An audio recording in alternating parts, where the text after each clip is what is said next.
안녕하세요. 네, 브리더를 위한 채널 브리더 인큐베이터의 센터장 심영주 박사입니다. 자, 오늘은 브리더의 입장에서 누가 최고의 수의사인지 알아보는 시간 갖도록 하겠습니다. 주변에 이제 제가 도움을 드리고 있는 브리더분들이 워낙 많다 보니까 수의학적인 문제와 관련하여서 저에게 말씀을 주시는 경우들이 많아서, 물론 저는 수의사는 아닙니다. 제가 현재 수의학 박사과정을 수료하고 논문을 쓰고 있기는 하지만 저는 수의사는 아닙니다. 네, 그래서 저는 제가 드릴 수 있는 말씀은 병원에 가는 게 맞을 것 같아요. 병원에 빨리 가는 게 맞을 것 같아요. 이런 말씀은 제가 드리시면 아마도 이런 것이 가능성이 있습니다만, 결국 저는 뭐라고 말씀드립니까? 네, 역량 있는 좋은 수의사 선생님과 내원 진찰을 받는 것이 좋습니다라는 말로 보통 결론을 내려요. 그런데 주변에 제가 함께 교류하고 있는 좋은 수의사 선생님들을 추천해 드립니다. 그런데 여러분들 아세요? 브리더의 입장에서 좋은 수의사 선생님은, 좋은 수의사, 좋은 동물병원은 일반적인 펫 오너의 입장에서의 좋은 동물병원, 좋은 수의사와 큰 차이가 있습니다. 일단 첫 번째, 여러분들이 하비 브리더가 아닌 커머셜 브리더라는 전제하에 여러분들은 그 동물을 길러내는 과정에서 그 동물이 가지고 있는 경제적인 가치를 넘어서는 가치를 만들어내야 합니다. 그것은 어떻게 가능합니까? 해당 개체가 우수한 개체를 높은 효율성으로 길러내 줄 때, 나아져서 잘 길러낼 때에 실현될 수 있겠죠. 만약에 해당 개체가 조기에 이를테면 자궁이 어떤 문제가 된, 임신을 진행하는 과정에서 문제가 돼서 중성화된다면 해당 개체는 브리더스의 가치는 제로가 됩니다. 흔히 어떤 일들이 발생하냐 하면, 개 이건 고양이 이건 임신 단계에서 안에 염증이 발생해서 착상된 수정란이 제대로 성장해서 출산하지 못하고 중간에 죽는 경우들이 발생합니다. 그리고 내부에 염증성 물질들이 꽉 차서, 이른바 농이 꽉 차서 외음부로 농이 흘러나오고, 결국 그런 상황에서 병원에 가면 어떻게 됩니까? 자궁을 적출하자라는 이야기를 많이 합니다. 브리더는 자궁을 적출하게 되면 해당 개체로부터는 어떠한 결과도 얻을 수가 없게 되죠. 만약 정말 심각한 상황이라서 그것이 해당 개체를 살릴 수 있는 유일한 방안이고, 동시에 해당 개체가 설사 자궁을 보존한다 할지라도 새끼를 계속해서 낳을 수 있는 가능성이 0에 수렴한다면 자궁을 적출하는 것이 맞습니다. 그리고 바로 은퇴시킬 수밖에 없겠죠. 근데 그것이 아니라 초기 단계이고 여전히 내과적인 방식으로 또는 수술적인 방식으로 그 문제를 수복시킬 수 있는 가치가, 가능성이 남아있다면 어떻게 됩니까? 시도해 봐야겠죠. 문제는 브리딩이라고 하는 것 또는 축산, 크게 봤을 때 축산이라고 하는, 애니멀 프로덕션이라고 하는 큰 개념을 이해하지 못하는 수의사들이 점점 늘어나고 있어요. 대동물에 대해서 수의학과에서 크게 배우지 않다 보니 펫과 관련한 부분만을 주로 배우고 수련병원에서 그런 것만을 접하고, 그런 상황에서 브리더가 찾아가면 브리더와 일반 펫 오너를 혼동하는 거죠. 그럼 어떤 결과가 빚어집니까? 내과적으로 얼마든지 조치해 볼 수 있는 가능성이 있었던 개체를 중성화시킴으로써 해당 브리더는 문을 닫아야 되는 거죠. 특히 초보 브리더 같은 경우에 기껏해야 한 마리나 두 마리의 암컷 개체만을 가지고 있는 상황에서 그런 일들이 벌어지면 2, 3년 동안 진행했던 노력이 그대로 수포로 돌아가게 됩니다. 물론 수의학적으로, 다시 강조드립니다. 수의학적으로 그것이 유일한 방법이라면 당연히 해당 개체를 살리는 것이 맞습니다.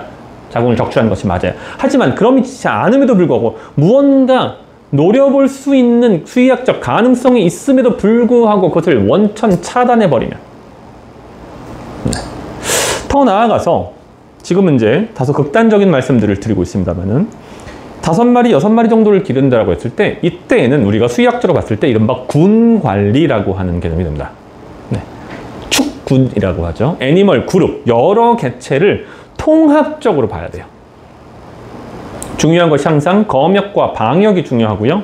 백신 스케줄을 최기 현황으로 유지하는 것이 중요하고요. 즉 한두 마리를 기르고 있는, 비생산 목적으로 한두 마리를 기르고 있는 일반적인 펫 오너와 2마리건 3마리건 5마리건 10마리건 20마리건 생산 목적으로 기르고 있는 브리더에게 제공해야 하는 수의학적 자문이나 수의학적 서비스의 질이나 또는 방향성이 달라야 된다는 거예요. 어떤 제가 이제 개인적으로 상담을 받는 것 중에 최근에 받았던 제 군대 후배가 한 얘기가, 심장에 판막에 문제가 있는 토이 계통의 개였고 나이는 13살 정도 됐습니다. 그 문제를 해결하기 위해서 3천만 원 정도의 비용이 들어갔다고 하더라고요. 그래서 제가 물어봤습니다. 그래서 완치가 됐니? 아니야 형, 완치가 안 돼. 그럼 앞으로 어느 정도의 자금이 더 들어갈 것 같아? 들어간 것만큼 더 들어갈 걸로 보여, 살아있는다라고 하면. 펫의 경우는 가능한 일이에요. 브리더라면 불가능합니다. 네. 밑에 비난의 글이 달릴 수도 있어요. 하지만 불가능해요. 네. 지지요법이라고 해서 고통을 최소화하면서 그 친구가 비교적 행복한 삶을 살 수 있도록 하는 것이 하나의 방법일 거고요. 또는 고통이 크다면 안락사가 최선일 거예요.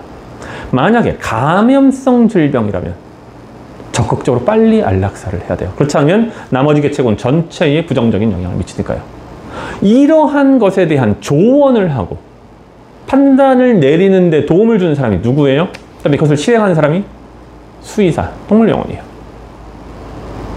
만약에 여러분이 지난 5년 동안 겨우겨우 모은 돈 700만 원을 가지고 암컷 개 또는 고양이 한 마리를 겨우 데리고 와서 브리더스의 첫 발을 내딛고 있는데 해당 개체의 심장에 문제가 있는 것을 확인했어요. 브리딩 프로그램에 들어갈 수 없게 되죠.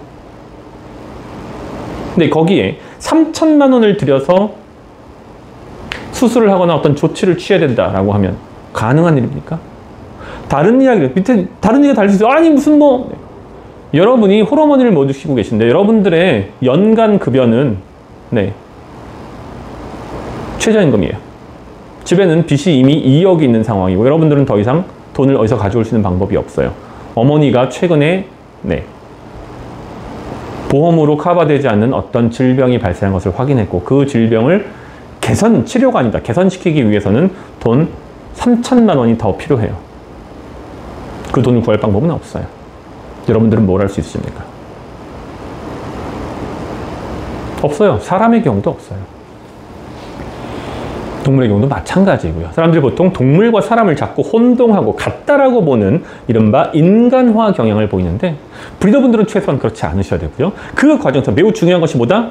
인간화하지 않는, 동물을 인간화하지 않고 동물을 객관적으로 볼 수 있는 역량을 가진 수의사. 브리더가 무슨 일을 하는 사람인지, 브리더가 원하는 것이 무엇인지를 이해하는 수의사. 실제로 축군을 관리해본 경험을 가지고 있는 수의사. 그들이 바로 여러분에게 최고의 수의사입니다. 그 병원에 MRI나 CT가 있는 것은 여러분과는 별로 관련이 없어요. 오히려 대규모 농장에서 농장 수의사로 일해본 경험이 있는 수의사, 그 병원에 그야말로 아주 조잡한 오래된 엑스레이 기계 하나만 있고 간호사도 없이 혼자서 일하는 낡은 병원이라 할지라도 그 수의사가 바로 여러분을 위한 수의사입니다. 이해가 되십니까? 수의사를 잘 만나는 것, 제대로 된 동물병원과 협업하는 것이 브리더로 성장하기 위한 가장 중요한 요인 중에 하나입니다. 브리더를 지지하고 응원합니다. 브리더 인큐베이터 심영주 박사입니다.